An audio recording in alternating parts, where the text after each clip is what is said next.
सुरतच्या उमरवाडा परिसरातून एक धक्कादायक घटना समोर आली, जिथे पतीने पत्नीचा गळा दाबला आणि नंदेने तिला उंदीर मारण्याचे विष पाजले।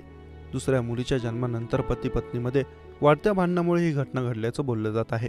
या घृणास्पद घटनेनंतर पत्नीने पोलिसात तक्रार दाखल केली। त्यानंतर पोलिसांनी आरोपी पती आणि ननंद दोघांनाही अटक केली आहे।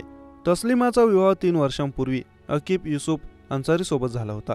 लग्नानंतर तिने एका मुलीला जन्म दिला आणि त्यानंतर ती दुसऱ्यांदा गर्भवती राहिली, ज्यामुळे आणखी एका मुलीचा जन्म झाला।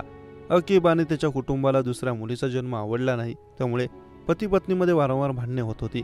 काही महिन्यांपूर्वी अकीबची बहीण विवाह करत असतानाही त्याने पत्नी तस्लिमाला मारहाण केली होती।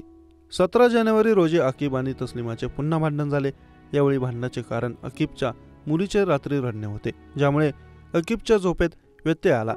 रागाच्या भरात अकीबने पत्नीला थोबाडीत मारली आणि नंतर तिचा गळा दाबला। या दरम्यान ननंद रोशनीने तस्लिमाला उंदीर मारण्याचे विष पाजले। या धोकादायक घटनेनंतर तस्लिमाला तातडीने रुग्णालयात दाखल करण्यात आलं। तस्लिमा बरी झाल्यानंतर तिने पोलिसात तक्रार दाखल केली। प्रकरणाचे गांभीर्य लक्षात घेऊन पोलिसांनी अकीब आणि त्याची ननंद रोशनी यांना अटक केली आहे।